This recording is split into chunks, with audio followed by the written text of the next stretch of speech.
Sometimes attempting to mediate an argument can backfire, inadvertently causing the danger one aims to prevent. This happened when a dog, trying to keep his owner from a heated argument with friends, was shoved into shark-infested waters. While the distraction did shift attention away from the argument, the dog's fate took a dire turn. Join us as we narrate the dramatic events that followed. Steve, a rugged man in his late 30s with sun-weathered skin, stood at the helm of his small fishing boat. The calm sea mirrored the clear blue sky, and his loyal Australian cattle dog, Max, rested on the deck, alert to the water's movements. They were anchored near a remote island off the Australian coast, a secluded spot known to few. It had been an ideal getaway for Steve and his friends, former mining mates, providing a chance to fish, drink, and reminisce. But today was different. The isolation and excessive alcohol had soured the camaraderie, leading to unspoken resentments and petty arguments. A trivial comment about Steve's fishing skills ignited a shouting match, revealing long-buried grievances. Max, sensing the rising tension, began barking sharply. In frustration, Steve acted recklessly, shoving Max off the boat into the water. Steve regretted it when Max hit the water, but it was too late. The splash created ripples that attracted unwanted attention. Within moments, the fins of bull sharks sliced the water's surface, their presence cutting through the calm with terrifying speed. Steve's heart sank. The waters around this remote island were known for their shark-infested waters, particularly bull sharks, notorious for their aggressive behavior. The commotion had drawn them in, and now they were circling Max, who paddled frantically, unaware of the danger. Without hesitation, Steve leaped into the water after Max. The cold water hit him hard, but there was no time to think. He had to reach Max before the sharks did. Steve swam with powerful strokes, eyes locked on the black fins closing in fast. The first shark approached cautiously, circling just out of reach, assessing the situation. It was a giant bull shark over 8 feet long with a broad, muscular body and a blunt, menacing snout. Steve saw the predatory glint in its eyes as it sized up its prey. The shark darted towards Max, its jaws wide open, revealing rows of razor-sharp teeth. Instinctively, Steve thrust his fist forward, connecting with the shark's snout in a desperate attempt to ward it off. The blow startled the shark, causing it to veer off, but not for long. More sharks were closing in now, drawn by the scent of fear. The water around Steve grew colder as the shark's presence chilled the sea. The boat, only a few meters away, seemed impossibly far, and the sharks were closing the gap with terrifying speed. Steve's muscles burned as he swam, his strokes becoming more frantic as the shark circled closer. The shark he had punched returned with renewed aggression, moving faster and more determined. This time it went straight for Steve, its powerful body propelling it through the water with incredible force. Steve barely had time to react. As the shark lunged, he twisted his body, narrowly avoiding its gaping jaws. But in doing so, he lost precious momentum, and the shark's rough skin scraped against his side, leaving a trail of searing pain. He knew he couldn't keep this up for long. The sharks were relentless, and he was tiring fast. Just as hope seemed lost, Steve grabbed Max, wrapping his arm around the dog's soaked body. He pushed Max towards the boat with adrenaline, urging his friends to pull the dog to safety. The water around them churned with the thrashing of fins and tails, the sharks growing more frenzied. The boat rocked as Steve's friends leaned over the side, desperately reaching out to grab Max. Time seemed to stretch into eternity as Steve held on, his body weakening. Finally, with one last burst of strength, he heaved Max towards the waiting hands. But in that moment of relief, Steve's peril became starkly apparent. The sharks turned their full attention to him. The giant shark, enraged, made another lunge, its massive body propelling it through the water like a torpedo. This time there was no avoiding it. The shark's jaws clamped down on Steve's leg, its teeth sinking into flesh and bone. The pain was blinding, a white-hot explosion that tore through his body. Steve thrashed wildly, trying to free himself, but the shark's grip was like iron, and the sea began to darken around him. Steve's vision blurred as pain threatened to overwhelm him. Dragged under by the relentless pull of the water, the light above grew dimmer, but a primal will to survive surged within him. With a desperate kick, his foot connected with the shark's eye. The predator recoiled, loosening its grip just enough for Steve to free himself. Gasping for air, Steve surfaced. His leg was a throbbing mass of agony, and the boat, though just a few feet away, seemed an impossible distance. The sharks were still circling, their dark shapes slicing through the water with relentless purpose. He knew his time was running out. Having pulled Max to safety, his friends frantically tossed a life preserver into the water. The rope connected to it was his lifeline, but it drifted just out of reach, the current pulling it away as the sharks moved in. Forcing his aching limbs to move, Steve swam toward it, each stroke sending waves of pain through his body. His fingers brushed the rough material, but it slipped away. Behind him, the giant shark made another pass, its jaws opening wide. Steve felt the pull of the water as the predator closed in. In a final desperate act, he lunged forward with all his remaining strength, his hand closing around the life preserver just as the shark's teeth grazed his skin.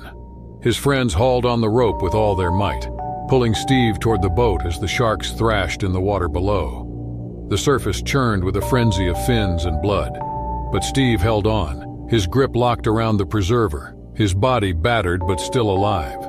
Steve's friends pulled him aboard with a final heave, dragging him over the side and onto the deck. He collapsed, gasping for breath, his leg a mangled mess of torn flesh and blood. The relief of being out of the water, away from the predators, was more potent than the overwhelming pain. Max crawled over and licked Steve's face, sensing his owner's safety. Steve reached out, trembling fingers burying in his dog's fur. The connection between them, forged over years of companionship, had been tested to its absolute limit. Max nuzzled closer, his wet nose pressed against Steve's cheek, a reassurance that they were both still alive. Sensing their meal had been snatched away, the sharks circled the boat a while longer before slowly dispersing, their dark shapes fading into the depths. Steve lay on the deck, his breathing labored, each exhale accompanied by a groan of pain. His leg was in dire shape, flesh torn, bone exposed. The throbbing agony pulsed with each heartbeat, but his mind, now focused on survival, kept him conscious. The adrenaline that had fueled his struggle was wearing off, leaving him weak and vulnerable. Steve's thoughts wandered as he stared at the sky, now tinged with sunset colors.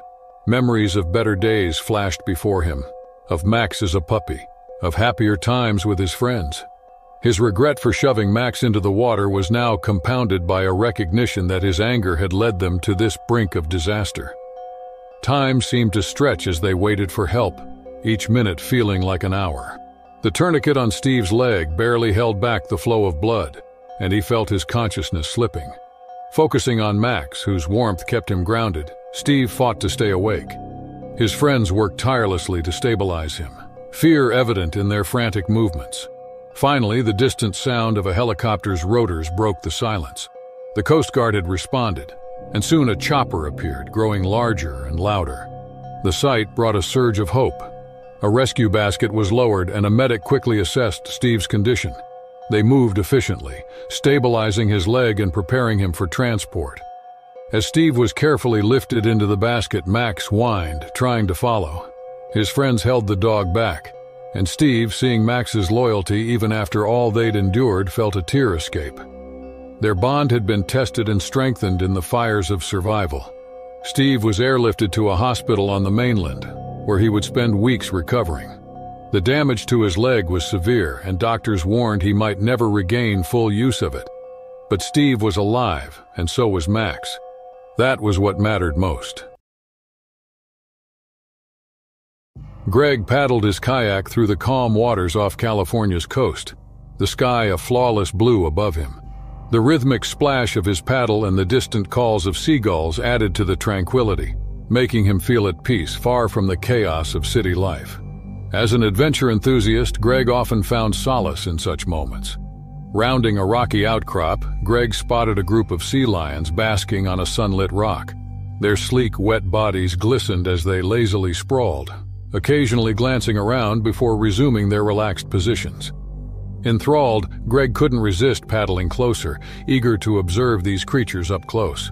Among the group was a huge male, his thick neck and powerful shoulders setting him apart. Unlike the others, this bull watched Greg's approach with a wary eye. though Greg, too focused on the spectacle, didn't notice the change in the animal's demeanor. The other sea lions began slipping into the water, but the bull remained, his muscles tensing as Greg neared. It wasn't until the bull shifted, his body language signaling apparent displeasure, that Greg realized something was wrong. His paddle hovered above the water as unease crept in. The bull's intense gaze fixed on him, and the peaceful scene quickly turned ominous. Greg's heart skipped a beat as he finally recognized the danger. This was no ordinary sea lion encounter, and he was far too close for comfort. Before Greg could react, the bull sea lion lunged off the rock, plunging into the water with a tremendous splash. Greg's heart raced as he instinctively pulled back on the paddle, desperate to distance himself from the enraged animal. But it was too late. The bull was already closing the gap, moving with terrifying speed beneath the water's surface. The once calm sea churned as the bull surged toward him, a dark, menacing shape just beneath the waves. Panic gripped Greg, his mind reeling at the sudden, violent shift from peaceful observation to life-threatening danger. He knew sea lions could be aggressive, but he had never anticipated an encounter like this. It dawned on him that he had ventured too close, trespassing in the bull's territory, and now the animal would not let him go unchallenged. Greg paddled frantically, his strokes erratic and desperate, but the bull was relentless. The kayak rocked precariously as he fought to steer away, water splashing up the sides as he tried to escape. The bull, however, was far more adept in the water, darting forward with the ease of a predator in its element. Before Greg could react, the sea lion launched itself out of the water, colliding forcefully with the kayak. The impact was devastating. The kayak tipped violently to one side, throwing Greg off balance. He struggled to hold the paddle as the kayak rocked, but the bull was far from finished. With another powerful strike, the sea lion hit the kayak again with enough force to send Greg tumbling into the cold, unforgiving ocean. Disoriented and gasping for breath, Greg plunged beneath the surface. The world above became a chaotic blur of light and shadow as he flailed, trying to right himself. Panic set in as he fought to regain control, his mind clouded by fear and confusion. He kicked and thrashed, desperately trying to break through to the surface. When he finally broke the surface, Greg inhaled sharply, coughing as he expelled the seawater from his lungs. The kayak bobbed nearby and he swam toward it, his movements sluggish and disjointed. But the bull was not done with him yet. Suddenly, Greg felt a sharp, searing pain as the sea lion's powerful jaws clamped down on his leg, teeth digging deep into his flesh. The pain was blinding, a white-hot agony that nearly made him lose consciousness. The bull began dragging him underwater, and Greg's instincts took over. He kicked and thrashed with all his might, driven by a primal urge to survive. His hand found the paddle, still miraculously within reach, and he clung to it as if it were his only hope. Desperately, he swung the paddle at the sea lion, missing several times as the animal twisted and turned beneath him. But Greg didn't stop. With every ounce of strength left in his body, he swung again and again until finally, the paddle connected with the bull's head in a solid, resounding thud. The sea lion recoiled, loosening its grip just enough for Greg to wrench his leg free. The pain was excruciating, nearly causing him to black out, but he pushed through, kicking hard to distance himself from the bull. Breaking the surface once more, Greg gasped for air, his vision blurred and his body screaming in protest. He spotted the kayak just a few feet away, though it felt like miles. Summoning the last of his strength, he swam toward it, the water around him tinged with blood. The bull still circled below, a terrifying shadow that haunted his every move. With a final, Herculean effort, Greg reached the kayak and hauled himself onto it, his body trembling with exhaustion and fear. His leg throbbed with pain, and his strength was nearly spent, but he had survived, for now. The kayak rocked under Greg's weight but held steady, allowing him to catch his breath.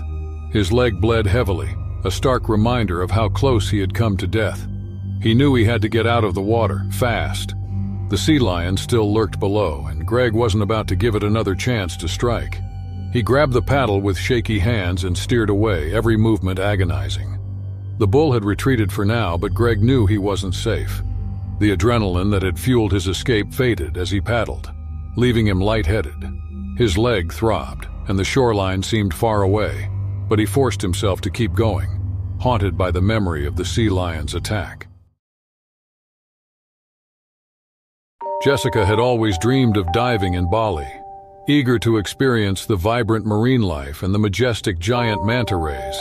As an experienced diver, she had explored many underwater wonders, but swimming alongside these graceful creatures with wingspans up to 23 feet was a thrill like no other. The day was perfect. Clear skies, calm seas. Jessica and her dive group boarded the boat to a renowned manta ray site. The dive guide emphasized respecting the manta's space, reminding them that while the creatures were typically gentle, they could react unpredictably if threatened. At about 30 feet deep, Jessica spotted the mantas gliding effortlessly.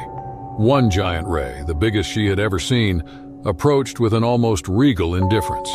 Captivated, she followed it respectfully, marveling at its size and grace. But then the manta suddenly thrashed its wings, trying to dislodge a group of remoras clinging to its underside. The unexpected movement sent a powerful surge of water toward Jessica. Before she could react, the manta's massive tail whipped around, striking her squarely in the chest. The impact was sudden and forceful, leaving Jessica stunned.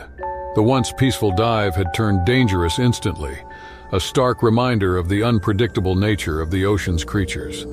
The force of the blow sent Jessica spiraling through the water, her world a blur of bubbles and confusion. Her mask was torn from her face, leaving her disoriented and panicked. She struggled to regain control, but the cold water pressing in and the unfamiliar sensation of being maskless only heightened her fear. Unquestioningly, she reached out for something solid, but there was nothing but an open ocean around her. Though her regulator still delivered air, her breaths came fast and shallow, a clear sign of her rising panic. Jessica knew she had to calm down. Her air supply, though not critical, was depleting rapidly. She forced herself to slow her breathing and think clearly. Priority: find her mask. She began swimming in the direction she thought it might be, hands outstretched to feel for it. But the agitated and unpredictable manta ray circled back before she could progress. She felt the water churn as the creature's massive body moved closer. Jessica's heart pounded as she realized she was in its path. The manta's mighty wings swept around her, creating a vortex that pulled her into its turbulent wake. She was tossed and turned at the mercy of the creature's movements. Every attempt to swim free was met with resistance, the water pressure overwhelming her efforts. The manta's wings brushed against her repeatedly, each contact sending her tumbling through the water. Fear surged through Jessica, her thoughts a chaotic mix of panic and survival instinct. She was acutely aware of her dwindling air supply and the relentless thrashing of the manta ray. She knew she had to escape the vortex before her air ran out or she was knocked unconscious. Drawing on her training, Jessica waited for a brief lull in the water's turbulence and then kicked hard, pushing herself away from the manta's wings. The effort drained her, but she finally felt herself breaking free. Just as she thought she was clear, the manta's tail struck her leg, sending a jolt of pain. But it also propelled her out of the vortex, giving her the momentum to swim upward. Jessica fought to the surface, her lungs burning and her muscles screaming in protest. The water grew lighter as she neared the top, the sun's rays guiding her. Every second felt like an eternity, but finally she broke through, gasping for air. The sunlight was blinding, but Jessica welcomed it as she tore off her regulator and gulped in deep breaths. Disoriented and exhausted, she spotted the boat in the distance. It seemed far, but she knew she had to reach it. Her dive buddy, anxiously scanning the surface, quickly swam over. His concern was evident, but Jessica was too drained to respond. She focused on staying calm, breathing steadily, and letting the terror of her underwater ordeal slowly fade. With her buddy's help, she made it back to the boat. The crew pulled her aboard and she collapsed onto the deck, every muscle in her body aching. Jessica's breath gradually steadied as she stared up at the sky. She was exhausted but alive. The Florida Keys, famous for their tranquil beaches and turquoise waters, offered Mark a much-needed escape from his busy Miami life.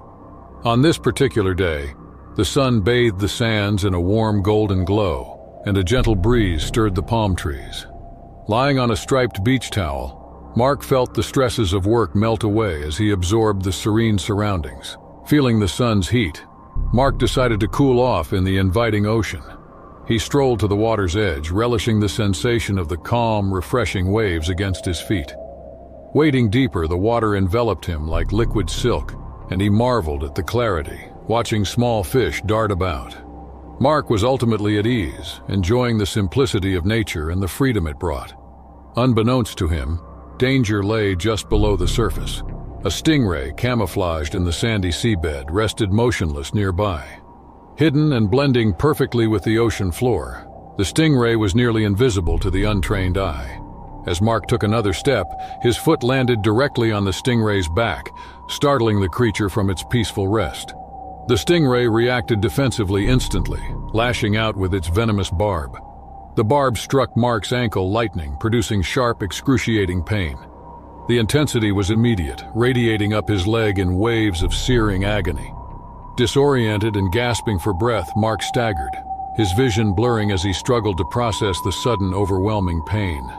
Mark collapsed into the shallow water, the stingray already retreating into the depths.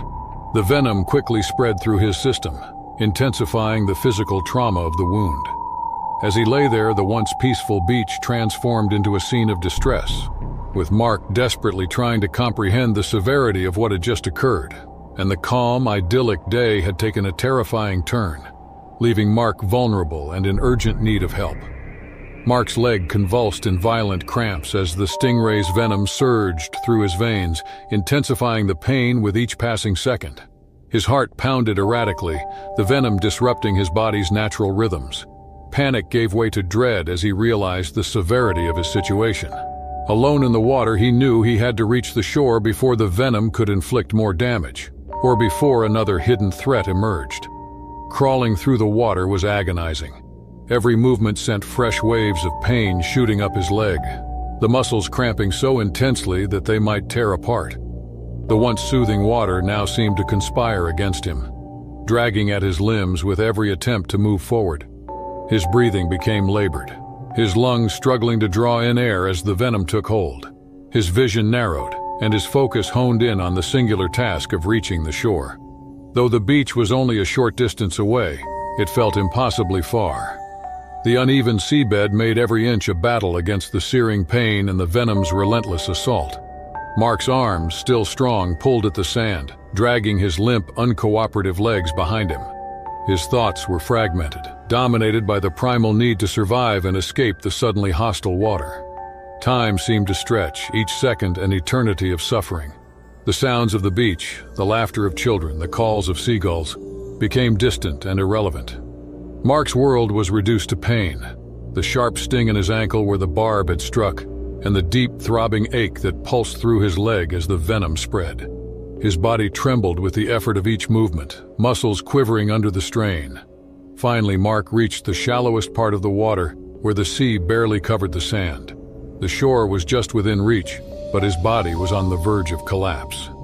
With one final agonized effort, he pulled himself onto the hot, dry sand. The sensation of the sun-warmed grains against his skin was almost shocking after the coolness of the ocean. But there was no relief. His ankle was swollen and discolored, the skin around the wound turning an angry red. Blood oozed from the puncture, mixing with the sand. Mark lay on the sand, his chest heaving with each labored breath, his body racked with pain and exhaustion.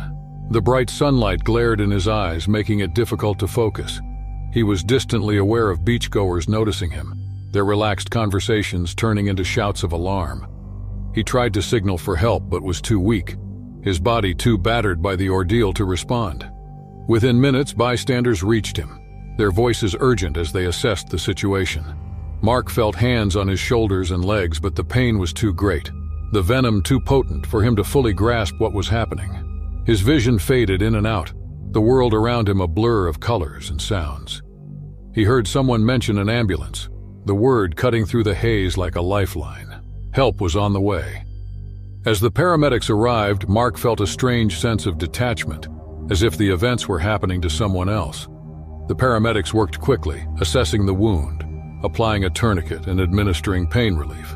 The sirens wailed in the distance, growing louder as they approached, a reminder that help had arrived. Mark's body, still racked with pain, slowly responded to the paramedics' treatment. As they lifted him onto a stretcher, the world around him blurred as he was rushed to the ambulance. Though the pain persisted, the immediate danger had passed. The venom would not claim him today. As the ambulance sped toward the hospital, Mark's thoughts cleared. He realized how close he had come to disaster. Once promising relaxation, the serene beach had concealed a hidden danger beneath its surface. The quick arrival of the paramedics saved him, but the encounter left a lasting impact. Though the physical wounds would heal, the memory of that day, the sudden attack, the struggle, the vulnerability, would stay with him forever.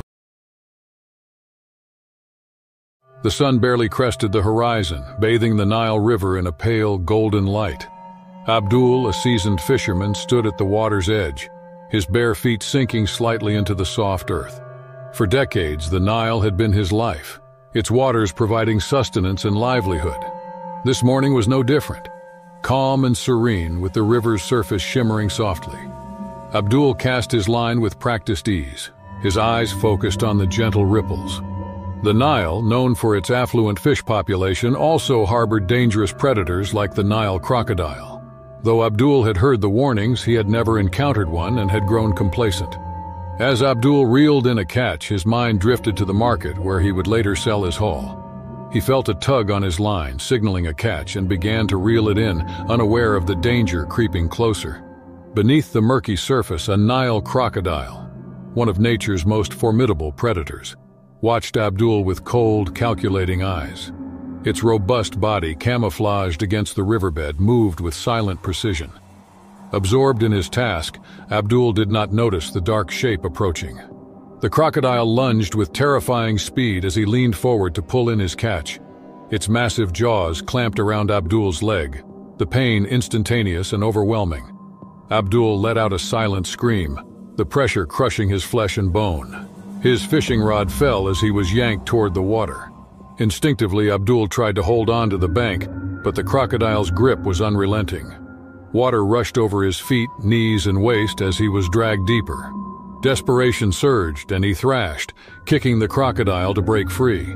The crocodile responded by initiating a death roll, spinning with incredible speed. Abdul was pulled underwater, his world a chaotic blur of pain and movement. He fumbled for the knife on his belt, pulling it free despite the agony. Amid the turmoil, Abdul managed to grip the knife tightly. With determination, he thrust the blade into the crocodile's eye. The predator convulsed violently, its grip loosening. Abdul seized the chance, wrenching his leg free and pushing against the crocodile's snout to escape. However, the enraged and undeterred crocodile snapped at Abdul, its jaws closing dangerously close. Abdul kicked furiously, trying to distance himself from the predator. The water churned with blood and foam as he fought to reach the surface. Every moment felt endless. Abdul's lungs burned for air, the surface tantalizingly close yet distant. The crocodile lunged again, its jaws clamping around Abdul's other leg. The pain was blinding, and Abdul's scream was lost in the water as he was pulled back down. Amidst the struggle, Abdul's thoughts sharpened, driven by sheer survival instinct. He struggled against the crocodile's relentless assault, fighting to reach the surface and escape the predator's deadly grasp. The crocodile's eyes were fixed on Abdul as it tightened its grip, dragging him into the river. Abdul stumbled on the slick ground, falling forward with nothing to hold on to. The cold water surged over his feet, knees, and waist as the crocodile pulled him deeper. Desperate, Abdul thrashed and kicked, his free leg striking the crocodile's head. The beast was relentless, its jaws clamped tightly as it began a violent death roll. The world spun into a chaotic blur of pain and water as Abdul was pulled underwater. With his mind racing, Abdul fumbled for his knife, the only tool to save him. Years of practice allowed him to draw the blade. As the crocodile continued its death roll, Abdul gripped the knife tightly and thrust it into the beast's eye.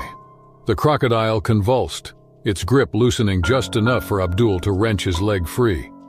But the predator wasn't finished. It lunged again, snapping inches from Abdul's leg. Abdul fought to distance them, the water around him churning with blood and foam. Every second was agonizingly slow, his lungs burning as he neared the surface. The crocodile's jaws clamped down on his other leg, pulling him back under. Exhausted and in immense pain, Abdul slashed at the crocodile again. The blade cut through scales and flesh, making the beast recoil. Abdul kicked free and pushed off the riverbed, his legs burning as he surged upwards. Breaking through the surface, he gasped for air, his chest heaving as he looked towards the distant, unreachable shore. Despite the pain, Abdul swam with every ounce of strength he had left, his movements frantic and uneven. The shoreline and the boat seemed miles away, but he kept going, driven by the faint shouts of men and the urgent need to escape. The crocodile surged up from below, its jaws snapping at Abdul's feet, but he twisted away at the last second, narrowly avoiding its teeth.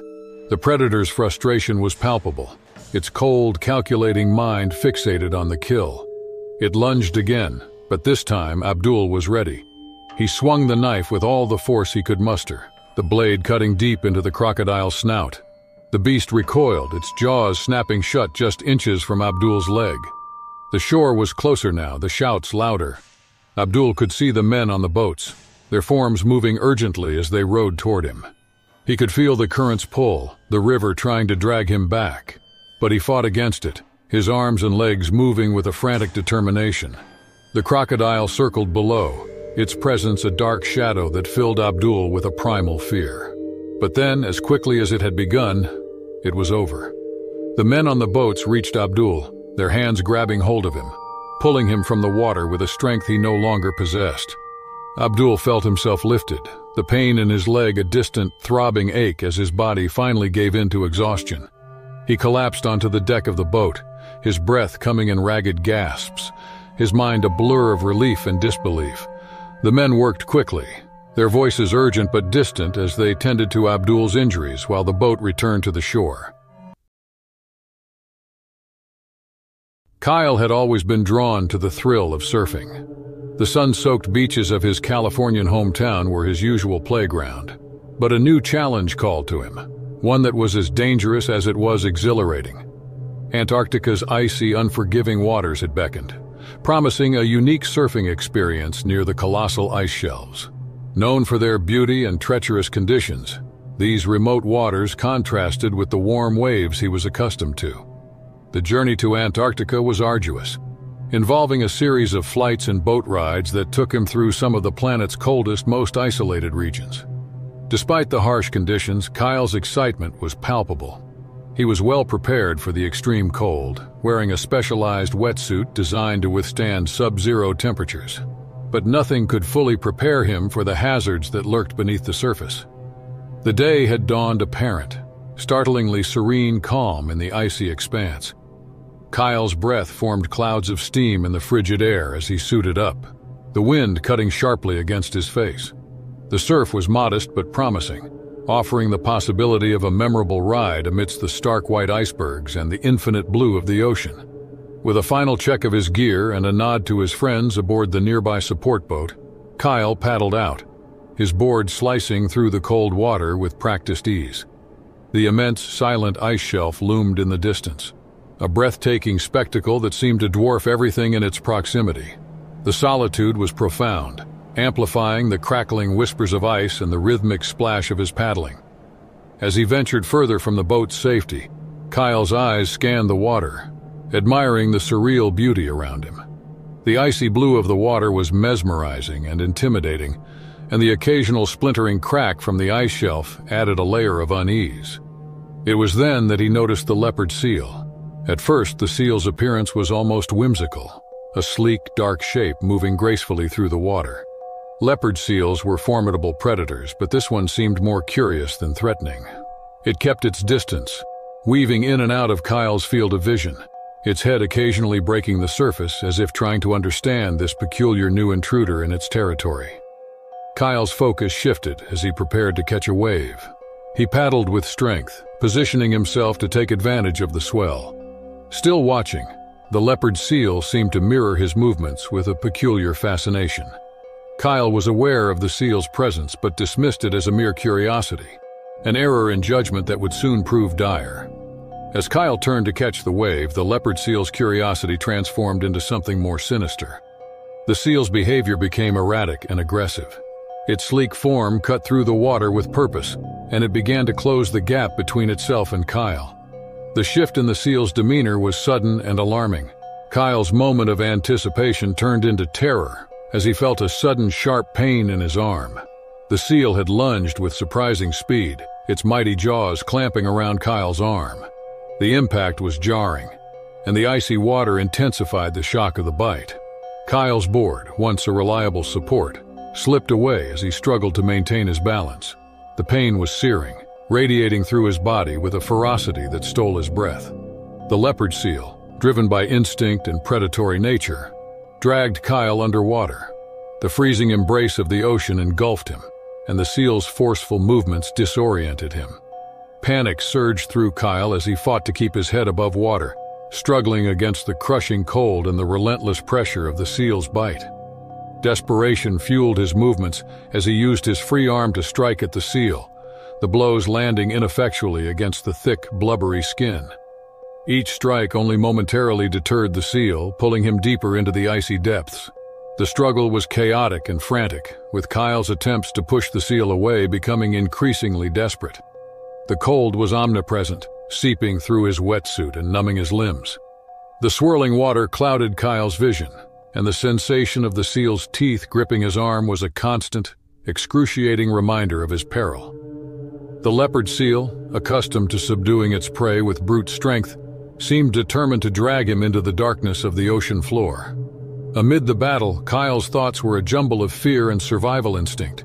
He knew he had to act quickly, but the cold and the seal's aggressive behavior made every movement difficult. His mind raced as he tried to recall any technique to help him escape the seal's clutches. The support boat's crew had spotted the commotion from a distance. Their shouts, muffled by the distance and Kyle's storm of thoughts, were accompanied by the frantic movements of their boat as they maneuvered closer. They had seen the seal's sudden aggression and Kyle's desperate struggle, and knew they had to act fast to prevent a tragedy. With adrenaline, Kyle twisted his body, using his remaining strength to push against the seal's snout. The seal responded with renewed aggression, snapping its jaws with a fury that underscored its intent. Each moment felt like an eternity, the battle against the seal's strength and the frigid water pushing Kyle to his limits. The support boat crew arrived just as Kyle's strength began to wane. With careful precision and a surge of coordinated effort, they managed to reach Kyle. The crew's immediate action was crucial. They extended a sturdy rope and used a pole to distract and push the seal away from Kyle. The leopard seal, startled and momentarily disoriented, retreated into the deeper water, leaving Kyle gasping for air and struggling to maintain his hold on consciousness. The crew pulled Kyle aboard with a mixture of urgency and care, their faces etched with concern as they assessed his condition. The deep wounds on his arm were stark reminders of the brutal encounter, and Kyle's pallid face reflected the toll of the ordeal. He was wrapped in emergency blankets and administered first aid, the warmth of the boat's interior a welcome contrast to the freezing waters he had just escaped. Kyle's mind replayed the harrowing experience as the boat returned to safety. The once romantic notion of surfing near an ice shelf had been irrevocably altered by the harsh reality of his encounter with one of Antarctica's most formidable predators. The scars on his arm would be a lasting testament to the danger of such an adventure, but they would also serve as a reminder of the respect such an environment demanded. Kyle's close brush with death in the icy waters of Antarctica left him with a profound understanding of the risks involved in his chosen pursuit. The encounter had been a sobering reminder of nature's untamed power and the balance between human ambition and the raw forces of the natural world.